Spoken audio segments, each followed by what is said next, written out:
Hello guys, म अब के भन्छ भाइ लामखाई उयो मासु लिन जाँदैछु। अनि हेर्नुहोस् तपाईँहरूले जाँदैछ हामी। भाइ हो मेरो यो रेपर हो मैं गाइस, छोटा मोटा रेपर हूँ मैं। जाके लिंक पे फॉलो कर देना उसका लिंक। ठीक है ती लो हेर्नुहोस् मजाले पुग्न आँटे। हेर्नुहोस् ल त आगो बालिरहेको रहेछ मान्छेले। फेरि कडा भ्यू छ नि हो मणिपुरमा। ल हेर्दै जाऊ गाइसहरू। लु भाइहरू पनि आउनु थालेछ स्कुलबाट। खै भाइहरू हेर हेर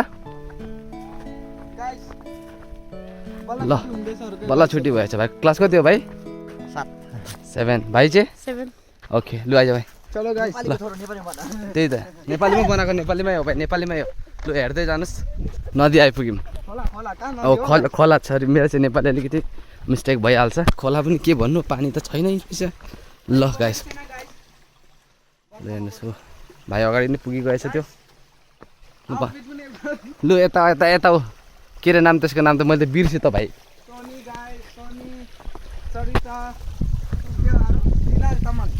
ल सबै तामाङनीहरू रहेछ यिनीहरू त। सबै स्कुलबाट आएको रे। बहिनी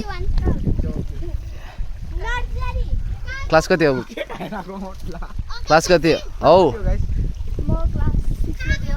6 हो। ए ल राम्रोसँग पढ्नु, राम्रोसँग पढ्नु मासु लिनलाई। ल बाई हेर्दै गर्नुहोस्। लु आइपुग्यो, निचे आइपुग्यो।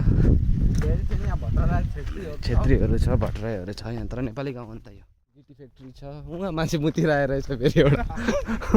हेर्नुहोस् यो गिटी फ्याक्ट्री ठिकै छ। यो मणिपुरमा हाईवे बनाउँदैछ गाइस, त्यही कारण यहाँ भन्दा केही मलाई थाहा छैन। मसला बनाउनुको लागि गिट्टी बालु यहाँ गभर्मेन्टले यहाँ खोलिदिएको छ गाइस। रस्ता हाईवे बनाउँछ। एकछिनमा तपाईँलाई त्यो हाईवे पनि देखाइदिउँला कस्तो बनाउँछ, कस्तो हालत। मासु यही लिन लागेको थियो। अनि अब गएर खाइदिएको गाइस। यो खाने अब लु भाइ चाहिँ साइज लु लु खानिदिउँ, खाइदिउँ। अनि भिडियो चाहिँ यहीँ खत्तम गर्नु पर्यो, धेरै लामो हुन्छ जस्तो लाग्यो घर पुग्दा चाहिँ। ल भाइ हजुरहरू नयाँ हो भने, नयाँ त होइन अब के भन्नु होइन, सब्सक्राइब गरिदिनुहोस्। म यस्तै भिडियो हालिबस्छु। ल यति नै भन्न चाहन्छु भाइ।